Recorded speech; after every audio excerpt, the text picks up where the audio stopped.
Well, a bit of praise lavished on your party, the Labour Party, likes dealing with them. Poor old David Cameron and George Osborne back in that pint-pulling pub days and, George Osborne wanting the Chinese to build all our infrastructure. You feel for them, don't you? Well, the funny thing about those famous pictures, and we were just saying it's all about the optic, the pictures of David Cameron and President Xi pulling that pint, it turns out not long after that photograph was taken, that pub was actually taken over by Chinese money, which is quite a metaphor for what was happening at the time. Look, I think this visit is incredibly interesting. And the timing is really interesting. Keir Starmer's own words that, this is no longer an ice age in terms of relations between Britain and China. And I think it comes so soon after that kind of mad start to the year we've had.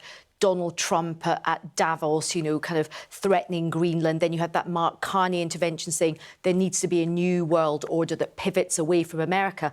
And I just wonder if this is sort of partly in the mix of Keir Starmer very subtly. I mean, of course, we still have to have good relations with America, but also saying, do you know what? We are going to have to look at other economies and other countries. Yes, and President Xi Jinping, posing as Mr. Stability here, which is interesting, isn't it? But are you a hawk or a dove on this? Do you think there should be a visit? I know that Chris Philp, Shadow Home Secretary for the Conservatives, suggested that the government is trading national security for economic crumbs off the Chinese table. Well, I think you have to be realistic. China is the second biggest economy in the world. We have to have a relationship with them of sorts to be able to prioritise our own economy. However, did this particular visit from our Prime Minister at this moment need to happen? I don't think so. What is specific for you about this time? Well, I also think the cost is too much. Let's consider it, really. The Chinese held us to ransom. They basically said, unless you greenlight the embassy, this super embassy that is a security threat admitted by our own security teams, then they wouldn't allow the visit. And we gullibly said, OK, then, all right, we'll approve it, and then we'll go over there and we'll get all these fantastic pictures. And then you consider what we've come back with.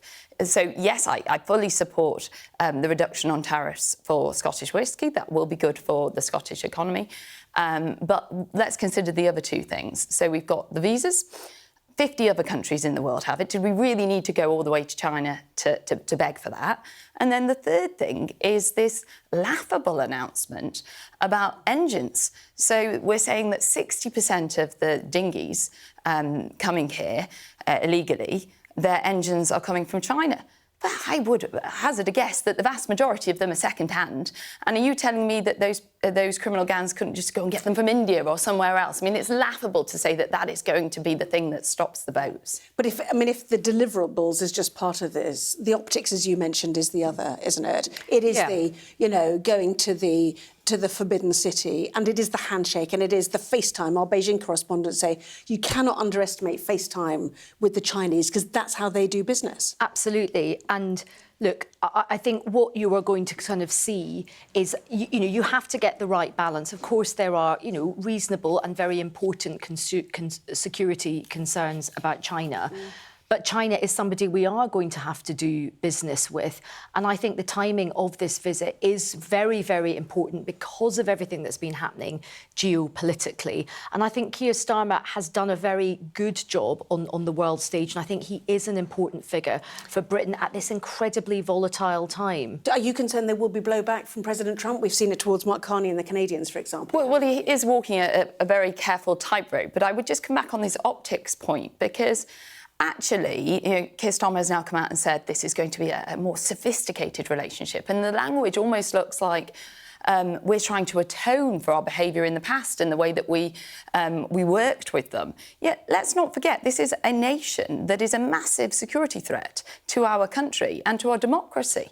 Look at what happened to our own electoral commission. Look at the accusations that have been made in terms of spying on MPs and Downing Street. And look at the human rights record. I mean, the list goes on. Also, the arming of Russia against Ukraine. We can't just forget all of this and turn a blind eye.